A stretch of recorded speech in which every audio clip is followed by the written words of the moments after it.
Woj, let's start in Portland today. We know that Damian Lillard has requested a trade out of Portland, and he wants to go to Miami. But do the Heat have enough to do it here?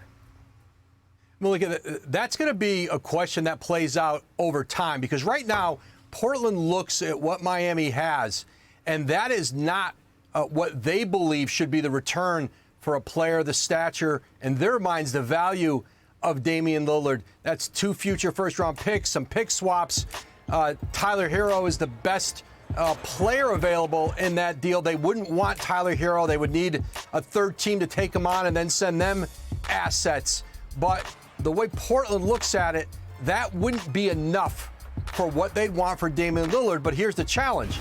They've got to find somebody who can give them enough, who's willing to, and that's what Portland is spending their time on now. They want, like every team in this situation, it's a sliding scale. It's a combination of good young players, of good draft picks, obviously pick swaps, and all those. You look at Miami, they aren't considered good picks when it's a Heat team that is in constant contention 2028, 2030, further down the road, certainly.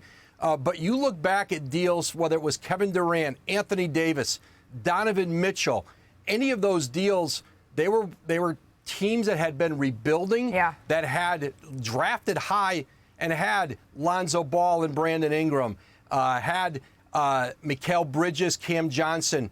Cleveland sends Lauri Markkanen to Utah. If you're Portland, you've got to get one of that caliber of player in your mind, and then good draft picks. But again, there could be a point where Portland looks around and says Miami is the best offer we have. And so then you've got to proceed at that point. But certainly for now, Portland's taking its time, canvassing the market, and seeing if they can come up with a package that is better than what Miami's best package is. And that doesn't mean Miami's offered their best package yet. That doesn't mean that all of those assets that I just described are on the table yet. This usually takes time, and I certainly think that's going to be the case with this Damian Lillard trade. You said this usually takes time, and there's some eerie similarities. I think back to last summer, Woj, with Kevin Durant, where he requested a trade, and we came on the air early, and it dragged all the way into the next season until ultimately you reported that he was headed to Phoenix, kept us up past our bedtime with how all of that unfolded. How long could we see a trade for Damian Lillard draw out here? And I think part of it, too, the difference is I think there was always hope in Brooklyn, especially once Kyrie Irving opted back into his deal, that Kevin Durant would change his mind. And he did for half the season until the trade deadline. I don't think that's the case in Portland. I think both sides realize that this is over. So this is not a situation necessarily where the Blazers are trying to talk Damian Lillard back in. I think that impacts it. But he's got 4 years left on his deal. You get one crack at this if you're the Blazers to make the trade you want to make. You know, the concern is sometimes you get into the dog days of August and late August and September. Sometimes teams are less motivated to be engaged in trade talks then. They're getting ready for training camp. So timing on this is going to be interesting, because while you don't want to move too quickly and take a deal that you don't love, you've also got to look at the reality of what would it mean to bring Damian Lillard back to training camp. You know what that environment would be. It wouldn't be pleasant for anyone. We're still a long way away from that. We've not even gotten to Summer League yet.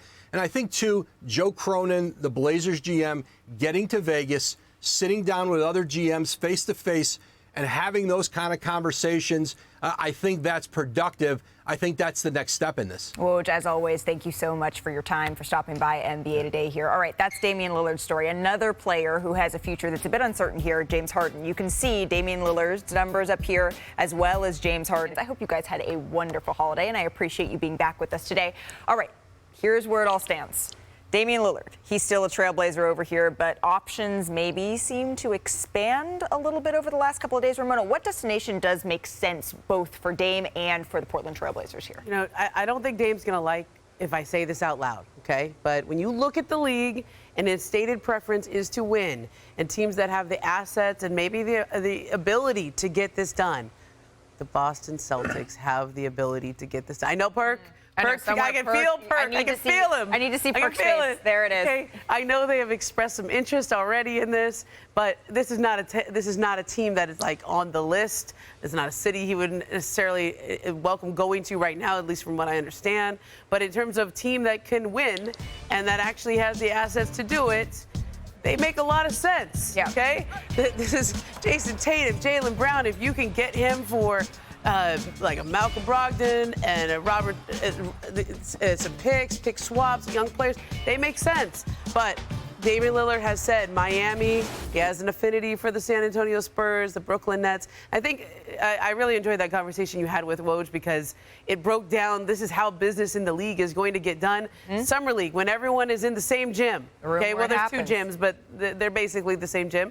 And it's hot, and everybody talks to each other face to face or at the Wynn and the coffee shop. That's when I think this really heats up. But there's also some other issues that are complicating things because right now, if Miami is going to do something, it's most likely going to be some kind of 3 or 4 team configuration with the Brooklyn Nets and the Detroit Pistons. That trade that they had with Joe Harris can be expanded up until a certain point. But once that window closes, that trade cannot be expanded once that Joe Harris trade officially goes through. And so I think there are a couple of deadlines here that matter, and the options start going off the table until fresh options come into that and when people start talking in Summer League. Zach? So Boston, Ramona brings up Boston, and I know that they're not on the list, and I think the list is really Miami, maybe some other stuff in San Antonio. I agree. But the question for Boston is what's going out in this theoretical, to be clear, fake trade that I'm just making up right now. And I don't think it would be Jaylen Brown. I don't think that swap really makes any sense for both sides. I think it's a package built around Malcolm Brogdon, Robert Williams, and a bunch of picks and a bunch of swaps. And I think that trade makes Boston, A, extremely expensive, and B, probably the out-and-out championship favorite. We'll see if they actually come to the table with that because Miami actually has more cards to play than I think people are giving them credit for. One thing they can do is call up Oklahoma City, amend the protection they have on a trade that they owe the Thunder, loosen it up. That allows them to trade 3 first-round picks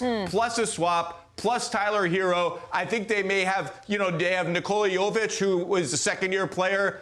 Jaime Jaquez, who they just drafted from UCLA, will be trade eligible in 3 or 4 weeks. If you're Portland and you can wring all of that out of Miami, I'm not saying it's a home run offer. I'm not even saying it's like good, but it's palatable and it's better than people have been giving it credit for. But that's if you're able to wring all of that stuff out. Jaime Jaquez had some moments at Summer League already that have been pretty entertaining.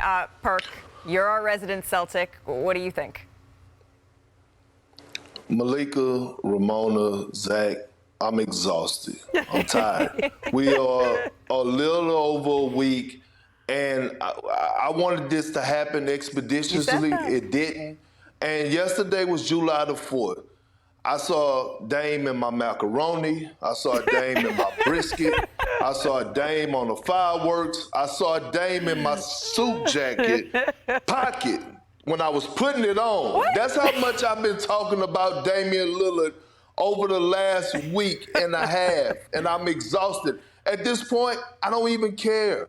I just want him to get to a contender, a team that's been knocking at the door. If you're the Philadelphia 76ers, I know it's reports out there by Brian Windhorst saying that they will not be willing enough to give up Tyrese Maxey. I think that's crazy. I love Tyrese Maxey. But if you're trying to win now, yes, Damian Lillard is a serious upgrade over Tyrese Maxey. The Boston Celtics, Ramona just talked about the pieces that they have. We heard Brad Stevens talk about how the owners are behind him for us going out and spending money, not really caring about going above the salary cap. So I'm to the point now that I just want to see it happen. And to Ramona's point earlier, now all of a sudden you get into Summer League, you're going to get into those meetings. We know how popping the win is, and we know how popping the bar area be. Everybody be down there. The conversations are going to be had. And damn it, it might have some action. But as of right now, I'm exhausted. I don't want you to see Damian Lillard in your cheeseburgers and your brisket anymore. Thank you for watching ESPN on YouTube. For live streaming sports and premium content, subscribe to ESPN+.